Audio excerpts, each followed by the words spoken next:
Apa kabar ibu-ibu? Baik. Alhamdulillah baik. Gimana keadaan hari ini, Bu? Sehat. Kantongnya? Enggak, aku sakit terus ya. Oke, udah bulan tua sakit. Hari ini kita pertemuan, kita bahas tentang, bisa dibaca Bu, apa Bu? Pencegahan kekerasan dan perlakuan salah. Nah, jadi kita hari ini membahas tentang pencegahan kekerasan dan perlakuan salah terhadap anak. Ini salah satu sesi yang ada di, ini masuk ke modul 4. Ini salah satu sesi yang ada di modul 4. Modul 4 itu pembahasan tentang pola pengasuhan anak. Nah, hari ini kita bahas tentang pencegahan kekerasan dan perlakuan salah terhadap anak. Oke, Bu, sebelumnya Bu, hak-hak anak itu apa sih, Bu? Tahu nggak, Bu, hak-hak anak apa aja? Kasih sayang, perhatian, terus apa lagi, Bu? Remaja. Terus hak anak itu mendapat pendidikan, terus mendapat kasih sayang. Terus apa lagi, Bu? Ya, Bu. Manja itu mendapat kasih sayang, Bu. Terus apa lagi, Bu? Ajar-ajar kita sama dia, nasihat aja. Oke, bisa dilihat coba. Perhatian.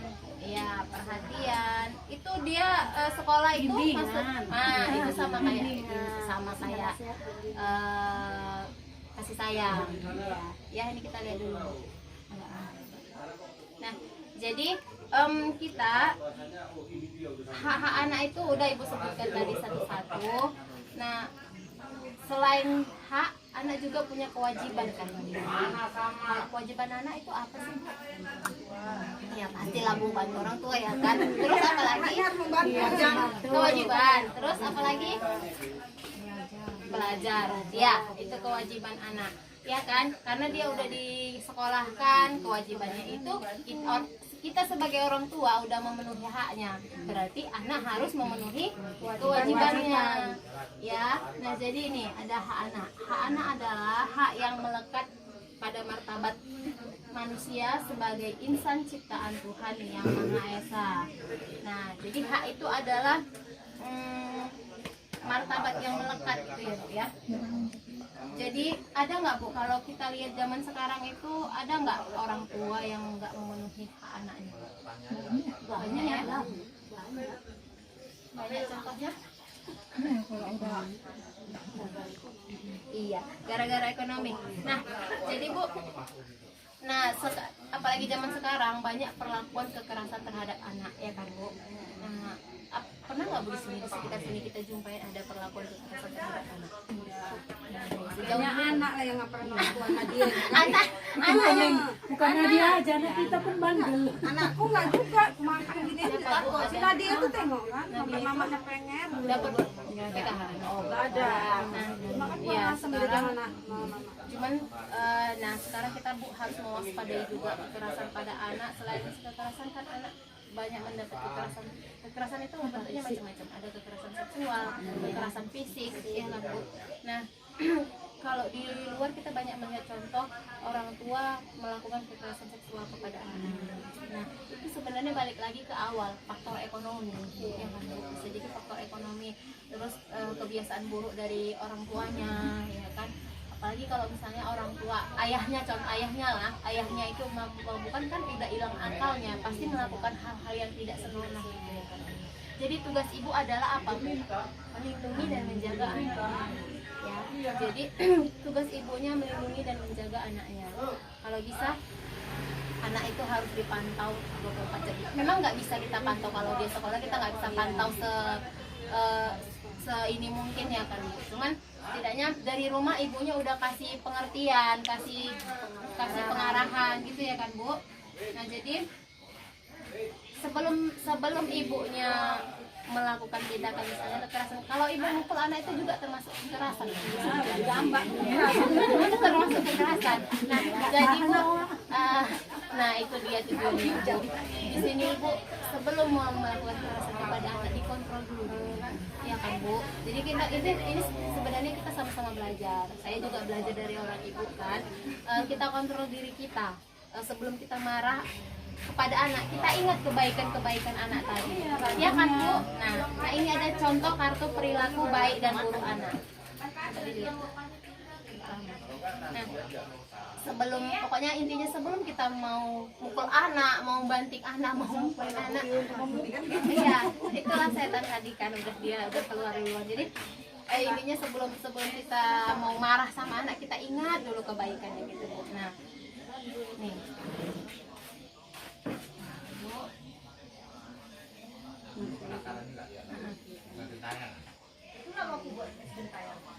Oh, ini si bapak cerita sama anak-anaknya, ya kan?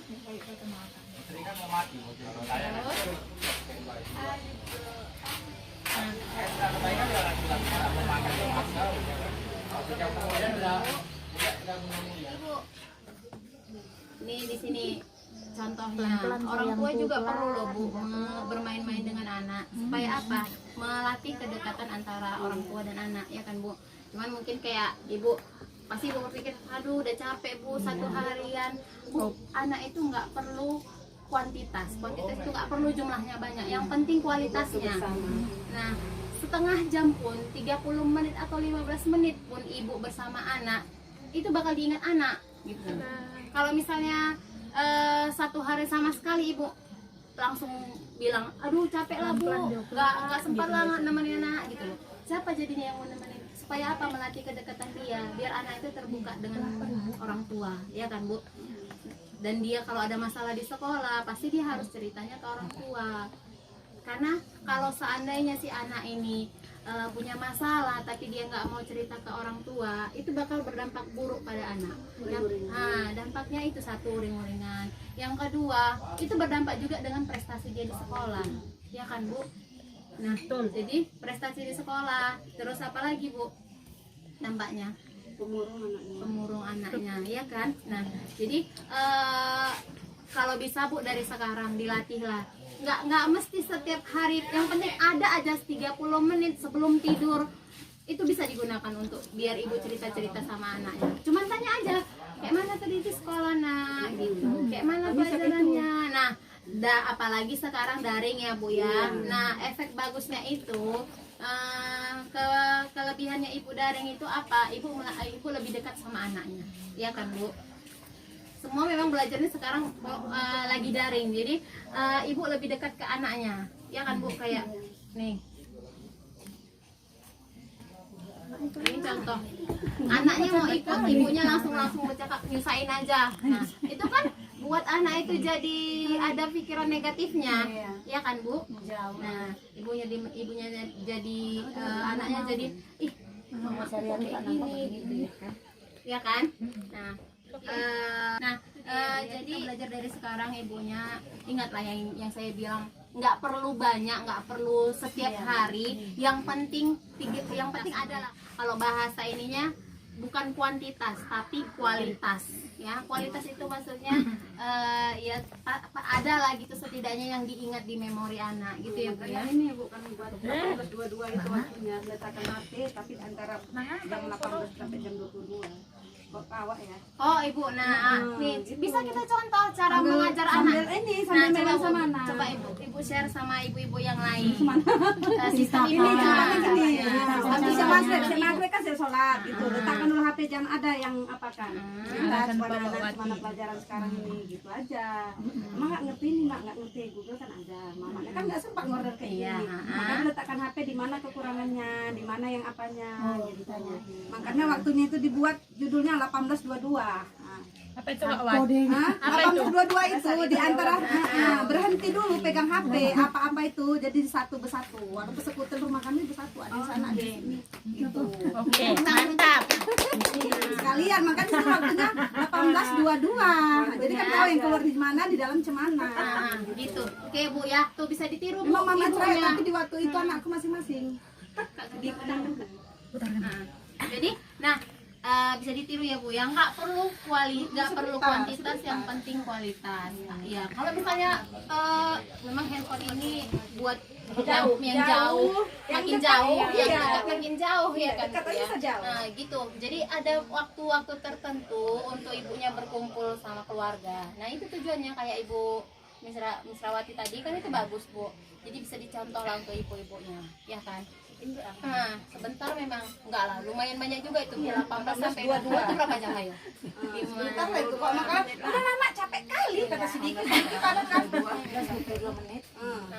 Nggak apa-apa, 22 menit habis maghrib. Bisa Bu, karena kan antara maghrib ke isya itu kan cuma setengah jam ya, bisa Bu kalau seperti itu ya, setengah jam itu kan cuma setengah jam, itu juga bisa digunakan waktunya untuk ibu berkumpul sama anak-anak, sharing sama anak-anak, ditanyain anaknya, itu melatih kedekatan kita sama anak. Jadi nanti ketika dia besar, ketika dia jauh dari ibu, itu tujuannya biar supaya dia selalu mengingat ibu. Apa-apa pasti walaupun dia jauh di sana kan ada komunikasi melalui handphone. Pasti dia nanti juga sama. Mana mamaku nek? Kan cuma nanya itu harus aja. jadi dia nanti tetap berkomunikasi sama ibu walaupun dia udah jauh. Apalagi nanti ada anak-anaknya yang anak ibu yang mau kuliah kan, pasti kan ibu kan mau kuliahkan anak ibu kan. Nah kalau udah jauh pasti dia kan selalu oh iya dia mau cerita-cerita sama anak kan, kita ibu nggak bisa pantau 24 jam ya kan.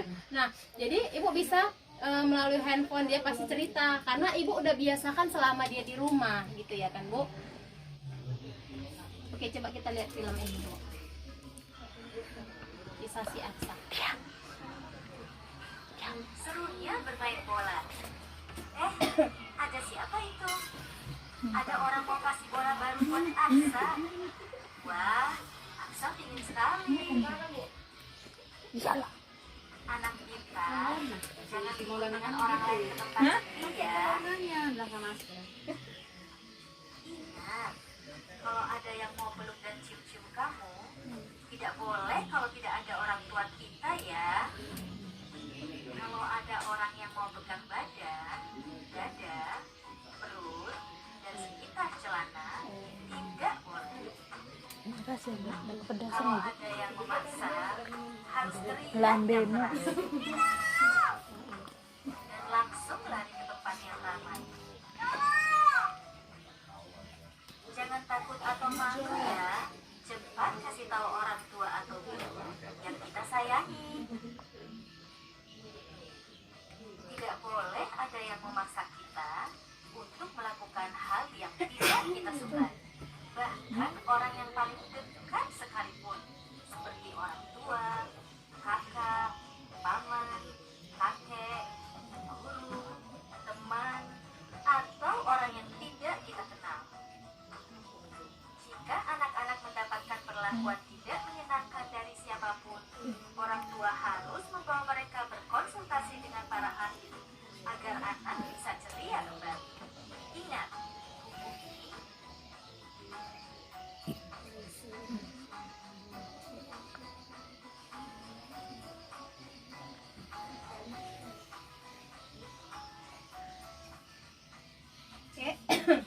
Dah.